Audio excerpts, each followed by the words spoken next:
दोस्तों नमस्कार, स्वागत है आप सभी का गोल्डन पाठशाला में। प्यारे बच्चों, ये वीडियो कोडिंग और डिकोडिंग से संबंधित दूसरा वीडियो है। आपकी परीक्षा में 6 टाइप के कोडिंग और डिकोडिंग संबंधित क्वेश्चन पूछे जाते हैं। फर्स्ट पार्ट में हमने पुनर्व्यवस्था कोडिंग और अक्षर प्रतिस्थापन कोडिंग, संख्या प्रतीक कोडिंग, इस 3 टाइप के प्रश्नों को किस प्रकार से हल किया जाता है ये हमने सीख लिया है। अगर आपने पहला वीडियो नहीं देखा है तो इस वीडियो के लास्ट में आपको स्क्रीन पर दिखाई दे जाएगा, वहाँ से आप जाकर देख सकते हैं। इस वीडियो में गणितीय संक्रियाओं पर आधारित कोडिंग किस प्रकार से की जाती है, शब्द प्रतिस्थापन कोडिंग और काल्पनिक भाषा कोडिंग से संबंधित प्रश्नों को सॉल्व करेंगे। तो बने रहें वीडियो में और एक बार अपने दोस्तों के साथ वीडियो को शेयर कर दें। तो आइए देखते हैं। टाइप नंबर 4 है गणितीय संक्रियाओं पर आधारित कोडिंग। प्यारे बच्चों, इस प्रकार के प्रश्नों में किसी दो संख्याओं के मध्य में गणितीय संक्रियाओं जैसे जोड़ घटाना, गुणा भाग अथवा वर्ग वर्गमूल घन घनमूल के आधार पर कोडिंग की जाती है। तो आइए इसको एक उदाहरण के माध्यम से समझते हैं। तो उदाहरण दिया गया है कि यदि किसी कूट भाषा में 234 को 2612 लिखा जाता है तो 678 को उसी कूट भाषा में क्या लिखेंगे। तो आइए देखते हैं इसको किस प्रकार से सॉल्व किया गया है। तो इसमें आप देख रहे हैं 234 को 2612 लिखा जा रहा है। तो इसमें देखो क्या संबंध है, 2 को 1 से गुणा करके 2 लिख दिया गया, फिर आपका 3 से 2 में गुणा करके 6 लिखा गया और 4 को 3 से गुणा करके 12 लिखा गया। तो ऐसे ही आप इसमें जो है दूसरे वाली जो संख्या दी होती है उसमें संबंध बनाएंगे। तो जैसे मान लो दूसरा वाला संख्या दी गई 678, तो 6 7 8, इसमें आपको पहली संख्या में 1 से गुणा करना है, दूसरी में आपको 2 से गुणा करना है, तीसरी में आपको 3 से गुणा करना है।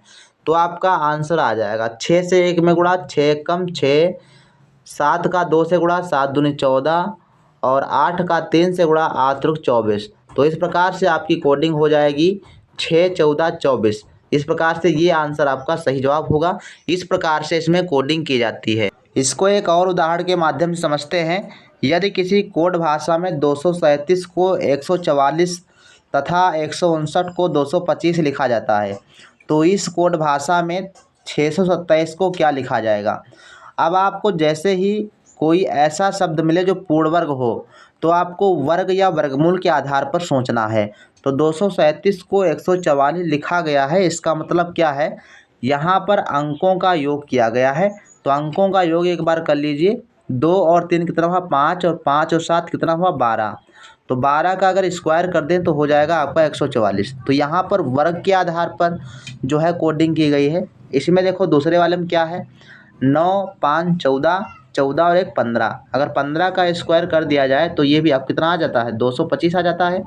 तो ऐसे इसमें कोडिंग की गई है। तो इसी प्रकार से 627 में आप कोडिंग कर दें तो 627 में देखो 6 और 2 8, 8 7 15, तो 15 इसमें भी आ जाएगा और 15 का अगर स्क्वायर कर दें तो 15 15 ही हम 225, मतलब सी ऑप्शन आपका सही जवाब हो जाएगा। तो इस प्रकार से जो है कोडिंग की जाती है। इसको आशा है कि समझ में आपको आ गया होगा। अगला है शब्द प्रतिस्थापन कोडिंग। ये क्वेश्चन बच्चों एक प्रश्न आपकी परीक्षा में ज़रूर आएगा।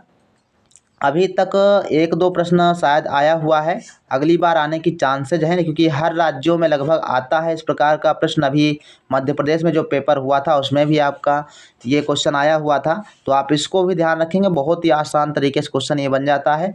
लिखा है शब्द प्रतिस्थापन का मतलब है कि शब्दों को एक स्थान से दूसरे स्थान पर परिवर्तित किया जाता है। तो उदाहरण है, यदि दर्पण को कैंची और कैंची को कंघा, कंघे को चाकू और चाकू को बोतल कहेंगे तो निम्न में से किससे बाल काटे जाएंगे। तो कुछ भी यहाँ पर दिया गया हो, बहुत पढ़ने का आवश्यकता नहीं। लास्ट में आप देखिए पूछा किसको जा रहा है, कह रहा है कि बाल किससे काटे जाएंगे।